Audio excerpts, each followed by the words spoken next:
As Earth Day recently approached, us consumers were bombarded with messages from companies making claims to be committed to climate change, creating products with a more positive impact on the environment, or following more sustainable practices. Many of these claims were overstated or misleading, something known as greenwashing. So, what exactly is greenwashing, you may ask? This is a term that a lot of people might be unfamiliar with because you don't really hear it too often. In simple terms, it's false claims that companies or products are environmentally friendly or sustainably produced. Another question you could be asking yourself is, why does this matter to me? What kind of impact is this having on me when companies are greenwashing? I'll next be addressing why this is a problem and the seriousness of it and the impact it can have on all of humankind, and eventually explaining effective solutions to this problem. As consumers and potentially future members of the business community, we must all begin to think and educate ourselves on the importance of corporate social responsibility, specifically in terms of the triple bottom line. So, the triple bottom line is essentially a theory to gauge the level of corporate social responsibility in business. It consists of economic, social, and environmental factors. Environmentalism tends to be the one that is disregarded or falsely promoted by companies the most.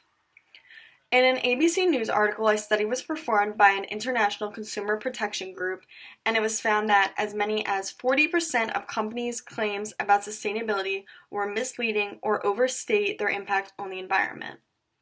Companies tend to publish reports or make statements to the media regarding their corporate social responsibility, but in reality, their actions are flawed. For example, the Alliance to End Plastic Waste, also known as AEPW, which is a Singapore-based nonprofit which is backed by big oil and chemical companies such as Dow, ExxonMobil, Shell, and others, they claim to be spending $1.5 billion to clean up plastic waste in developing countries. Despite this goal, the nonprofit actually not only failed to honor its promise to clean up the Ganges River in India, but its organizations that I listed previously, such as Shell and ExxonMobil, are going forward with plans to actually produce even more plastic. Greenwashing is extremely harmful, and it's a serious problem because companies are getting away with disguising their bad or unethical practices, and they're doing this in order to get better outcomes for themselves, such as making more money and soliciting trust from the public, even though what they're saying is not true. We are all consumers, and we must be aware of the true practices of the companies we are purchasing from and supporting. By becoming more educated on corporate social responsibility and this theory of greenwashing, companies can be held more accountable for their wrongdoings. There's ways to solve these problems and to hold the companies accountable to falsely reporting claims regarding their corporate social responsibility. We must hold these companies accountable, as I've said previously. The question is, how can we do this? How can, as a society, we hold these companies accountable? First, we need to start off by opting to support businesses that are ethically responsible and actually following sustainable practices and not falsely claiming they are. We want to support companies that are following humane practices throughout their entire supply chain, and this is just one way to start. Being able to educate yourself on these topics and as well as speaking up against companies that aren't following an appropriate corporate social responsibility is a way to raise awareness and hold these companies responsible. Think about it. If you're doing something wrong and you know it's wrong, but nobody's calling you out for it, chances are you're going to continue to do that thing, even though you know it's wrong. This is especially true because profits are being made. You're making money, so you're just going to keep doing what you're doing because nobody's calling you out for it. But according to Green.org, Volkswagen actually admitted to cheating emissions tests by fitting vehicles with a defect device.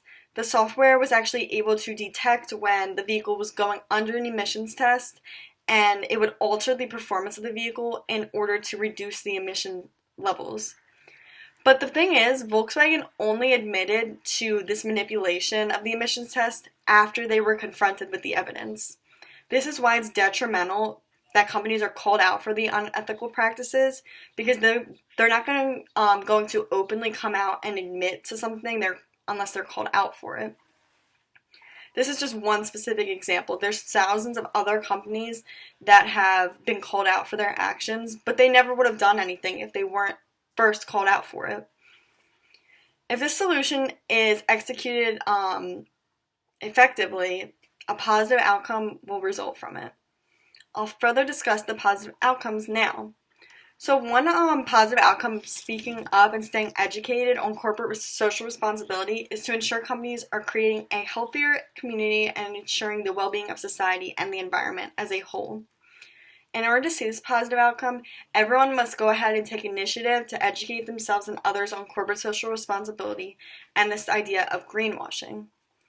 I request that everyone do research and educate themselves on the companies they are purchasing products from, because most companies are not being sustainable or they're falsely claiming to be following a sustainable supply chain, but in reality, this is not actually what they're doing. Purchase products that from companies that do follow a sustainable supply chain, not ones that are greenwashing people into thinking they are doing so. Corporate social responsibility is something that businesses are obligated to follow, including all factors between social, environmental, and economic, which companies tend to value the most out of all of these factors.